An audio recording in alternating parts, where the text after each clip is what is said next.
Bismillahirrahmanirrahim. Assalamualaikum warahmatullahi wabarakatuh. Waalaikumsalam warahmatullahi wabarakatuh. Kaifa halukum? Alhamdulillah Baik, saya Abdah Hazana Suci Rajal Basmalah. Bismillahirrahmanirrahim. Alhamdulillah ya, sehat semua sayang. Hari ini kita melanjutkan materi kita ya, yang kemarin itu membahas tentang konsep dasar profesi keguruan. Karena mata kuliah kita tentang profesi keguruan nanti akan saya jelaskan apa itu pengertian dari guru, pengertian dari profesi dan juga keguruan. Nah, ada yang sudah hadir semua? Sudah ya. Oke. Konsep dasar profesi kita sering mendengar kata konsep. Nah, apa berarti konsep? Sesuatu yang sudah sistematis. Sesuatu yang sudah tersistematis. Yang lain siapa? Gambaran atas sesuatu hal. Gambaran hal. Baik. Apakah konsep dengan teori itu sama atau berbeda?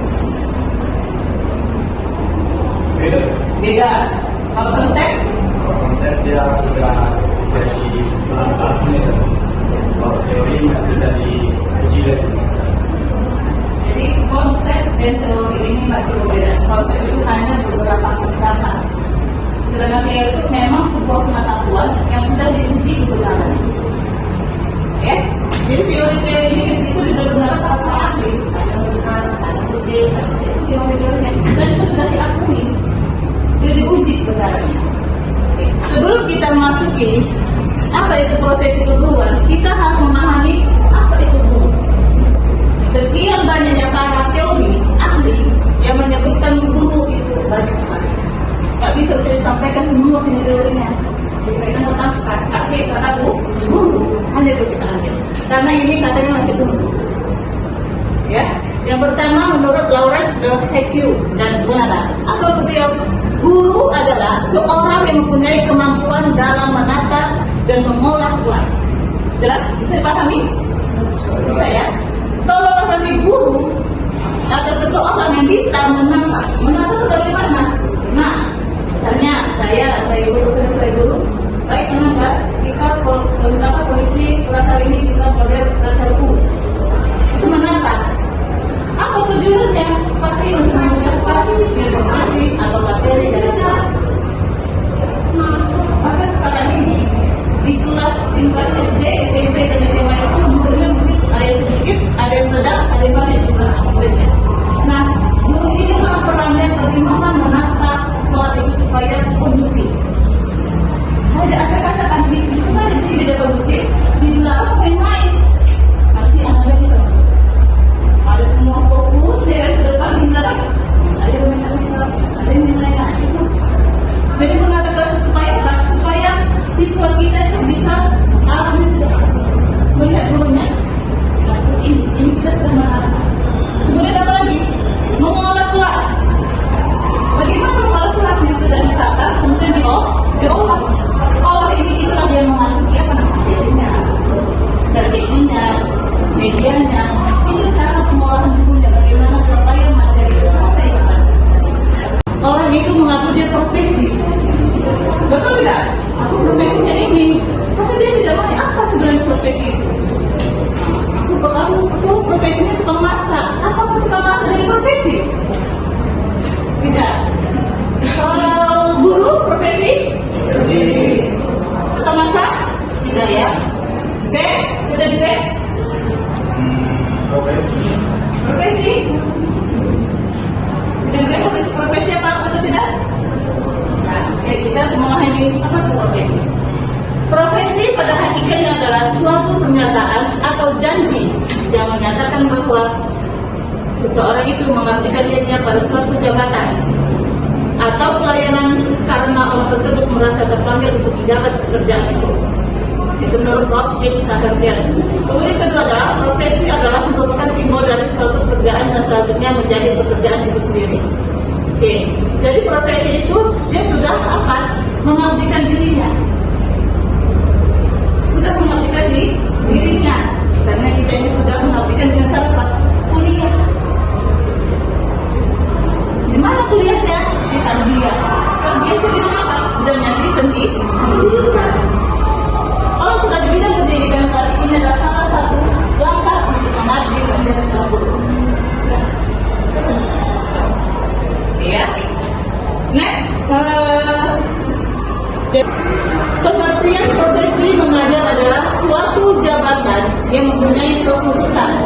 kami memadukan pelengkapan mengajar dan atau keterampilan yang mengatakan bahwa seseorang itu melakukan tugas mengajar dan beri pada peserta didik. Jadi, kalau kita sudah mengikuti perkuliahan dan mendapatkan gelar sarjana pendidikan, itu sudah melakukan kita menjadi seorang profesi. Namun masa usaha dulu, itu profesi itu ketika kita sudah mendapatkan fakta empat. Lalu nanti itu ijazahnya, ijazah, transkrip, itu tiga atau empat. Fakta empat itu sudah dapat berarti semua dapat diambil keahlian dalam pendidikan. Kau sekarang tidak lagi. Sekarang tadinya ada namanya PTG. Jadi kalau sudah sarjana kita harus ikuti pelatihan PTG dan diadakan oleh pemerintah. Itu didiklat bersama seminggu atau 10 hari. Setelah pelatihan terlaksana, maka peserta yang ikut PTG itu mendapatkan namanya sertifikasi atau sertifikat profesi. Makanya saya ada bahasa Arab, jadi dia baru bahasa Arab, kita kalau ikut PTG dia udah. Nanti sertifikat nanti guru dan keahlian adalah bahasa Arab.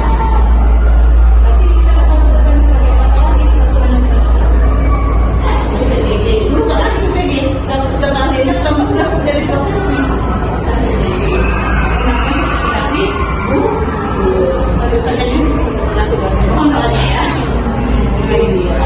Oke, next. Jadi di sini ada kode etik. Kode etik pasti ada beberapa yang harus disepakati ketika menjadi seorang guru. Sayang ya. Oke, saudara saya sudah di sini ya. Materi kita sudah sampai kepada pengertian dari guru, kemudian dari profesi dan kode etik guru. Pada Ananda, silakan yang ingin bertanya, silakan.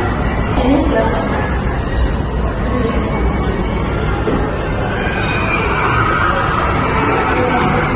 Assalamualaikum warahmatullahi wabarakatuh.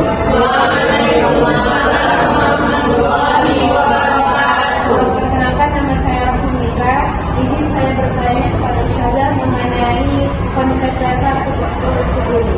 Nah, pertanyaan saya itu bagaimana cara meningkatkan atau mengembangkan profesi keguruan agar dapat mewujudkan pendidikan yang berkualitas. Hai dulu. Kita masuk kepada konsep kedua. Guru adalah mereka yang secara sadar mengarahkan pengalaman dan tingkah laku dari seorang individu hingga dapat terjadi pendidikan. Terlambat ya? Bisa bagi? Apa coba kalau bisa? Jadi Ustazah merupakan seorang yang berkompetensi, mengarahkan seorang yang sebelumnya mungkin memiliki pengalaman dan tingkah laku yang belum baik, kemudian diarahkan menjadi lebih baik, sehingga itulah disebutkan pendidikan dan pembelajaran. Iya. Contohnya sebagaimana juga pendapat dari Imam Al-Ghazali, seorang guru itu juga berperan dalam mengeluarkan sifat kebinatangan dari manusia sehingga memasukkan nilai-nilai kemanusiaan dalam menjadi seorang manusia. Bagus ya, tepuk tangan ya. Sudah smart ya, bisa memahami dari menurut si Jane the Grace and Morris. Jadi guru itu pasti mempunyai pengalaman dan tingkah laku, benar tidak? Apalagi sekarang ini guru-guru itu ada belum mengajar 5 tahun, 10 tahun, 15 tahun, bahkan ada 20 tahun mengajar. Kalau bagaimana? Banyak sekali. Banyak ya, banyak. Ada anak seperti ini, dia menangani. Sudah bisa menanganinya, sudah mengatasinya, gimana? Jadi pengalaman dan tingkah laku ini pasti dimiliki oleh seorang guru. Supaya apa? Dari pengalaman itu menjadilah proses pembelajaran yang baik. Makanya kita itu kalau misalnya mengajar masih sebulan udah aku nggak mau jadi guru, kan capek jadi guru, udah pandai juga jadi agak seberapa, itu bisa menjadi sebagai guru. Guru itu butuh kok proses. Kenapa? Targetnya kalau sebetulnya pengalaman. Apalagi sekarang perusahaan yang diterima apa? Ya, semua perusahaan, semua lembaga pendidikan yang punya pengalaman. Nah, misalnya anak-anak misalnya semester 7, boleh lah, misalnya selalu aku berkuliah bisa untuk orang mengajar, karena TK, ya kan, hanya 2 jam, boleh. Nah, supaya bisa menambahkan guru itu pengalaman.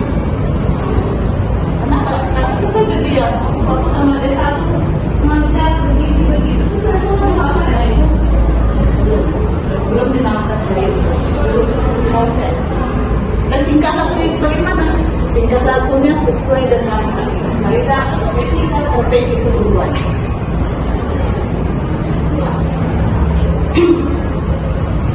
Baik, kita lanjut ya saya. Sudah jadi guru.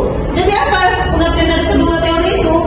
Jadi guru adalah orang yang dewasa, yang secara sadar bertanggung jawab dalam mendidik, mengajar, dan membimbing peserta didik. Orang yang disebut guru adalah orang yang memiliki kemampuan merancang program pembelajaran serta mampu menata dan mengolah kelas agar peserta didik dapat belajar dan pada akhirnya dapat mencapai tingkat kedewasaan sebagai tujuan akhir dari proses pendidikan. Oke, bisa pahami ya itu ya. Oke, dan sebelum kita melanjutkan boleh sedikit ya. Sebentar ya, selanjutnya ya. Fokus supaya stres memahami tentang keguruan yang stres. Ada yang berarti adalah anak-anak. Oke, kalau misalnya dia kepala, di mana kepalanya? Di atas. Kalau misalnya dia pundak, di mana pundaknya? Di bawah. Oh, di sini ya. Oke ya. Bisa konsentrasi? Lagi, alasan. Kepala, pundak, kepala, pundak, pundak. Oke, sekali lagi. Kepala, pundak, kepala, kepala, pundak, kepala, pundak, kepala, pundak, kepala. Oke ya, next ya.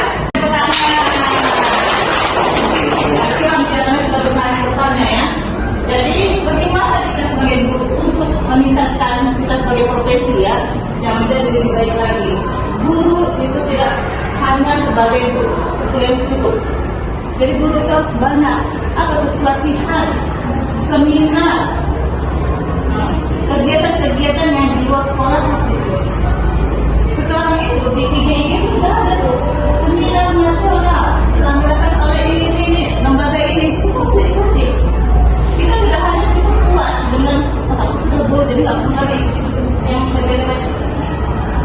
Karena kalau perkembangan zaman itu semakin kita harus memiliki kompetensi dan pengetahuan.